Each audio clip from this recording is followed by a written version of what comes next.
বিশ্বনবী বললেন, ছোট ওই জান্নাতের দিকে যে জান্নাতের বিস্তৃতি আকাশ জমিন বিস্তৃত। বিশ্বনবীর এই কথা শোনার পরে এক আনসারী সাহাবী সাইয়েদনা উমাইর ইবনুল হুমাম রাদিয়াল্লাহু তাআলা আনহু খেজুর খাচ্ছিলেন। তিনি বিশ্বনবীর দিকে তাকিয়ে কথা শুনছেন আর খেজুর খাচ্ছেন। যখন বিশ্বনবী বললেন জান্নাতের দিকে ছোট যে জান্নাত আকাশ জমিন বিস্তৃত, বিশ্বনবীর কথা শোনা মাত্র সাইয়েদনা উমাইর ইবনুল হুমাম বললেন বাহ বাহ। কি বললেন? বাহ বাহ মানে চমৎকার, মাশাআল্লাহ চমৎকার। আমরা ইদানিংকালে চমৎকার কিছু দেখলে ইংরেজিতে বলে ফেলি না ওয়াও ওয়াও, বাহ বাহ, মাশাআল্লাহ। বিশ্বনবী বললেন মা ইয়াহমিলুকা আলা কওলিকা বাহ বাহ ইয়া উমাইর। ও উমাইর, আমার এই কথা শুনে তুমি কেন বললা বাহ বাহ, চমৎকার চমৎকার কেন বললা?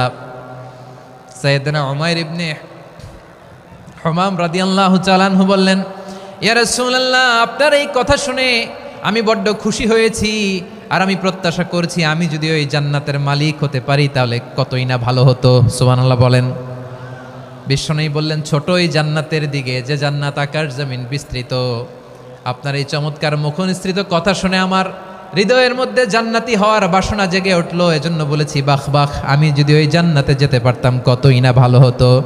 উমাইরের কথা শুনে বিশ্বনবী বললেন ঠিক আছে উমাইর, জান্নাতে ঢোকার জন্য, এই জান্নাতের অধিবাসী হওয়ার জন্য যেহেতু তোমার এত আকাঙ্ক্ষা, আমি বলে দিলাম আনতা মিন আহলিহা, তুমি আল্লাহর ওই জান্নাতের অধিবাসী হবা।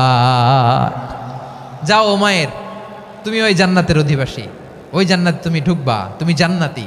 তার মানে সহজ কথায় তুমি জান্নাতি। সুবহানাল্লাহ বলেন। যখনই বিশ্বনবী বললেন জান্নাতি, সাইয়েদনা উমাইর রাদিয়াল্লাহু তাআলা আনহু খেজুর খাচ্ছিলেন আর মনে মনে ভাবে বিশ্বনবী যখন ওয়ারেন্টি দিয়েছে, বিশ্বনবী যখন গ্যারান্টি দিয়েছে আমি জান্নাতে যাব, তাহলে হাতে তো এখনো 3টা খেজুর বাকি। এই 3টা খেজুর যদি খাই তাহলে জান্নাতে ঢুকতে দেরি হয়ে যাবে। সুবহানাল্লাহ পড়েন। হাতে কয়টা খেজুর? 3টা খেজুর। বিশ্বনবী বললেন উমাইর আনতা মিন আহলিহা, তুমি ওই জান্নাতের অধিবাসী, তুমি জান্নাতি। উমাইর চিন্তা করলেন আমি জান্নাতি, নবীর মুখ দিয়ে যখন বেরোইছে ওই জান্নাতে তো আমার ঢুকতেই হবে, কিন্তু হাতে 3টা খেজুর খেয়ে যদি জেহাদের ময়দানে যায় তাহলে জান্নাতে যেতে তো দেরি হয়ে যাবে। এই চিন্তা আসা মাত্রই খেজুর 3টাকে তিনি ছুঁড়ে মারলেন, তলোয়ার বের করে আল্লাহু আকবার বলে বদরের ময়দানে ঝাঁপিয়ে পড়লেন। আল্লাহর শত্রুদেরকে কচুকাটা করে এক পর্যায়ে শাহাদাতের সুধা পেয়ে নিজেও জান্নাতি হয়ে গেলেন। পড়েন সুবহানাল্লাহ।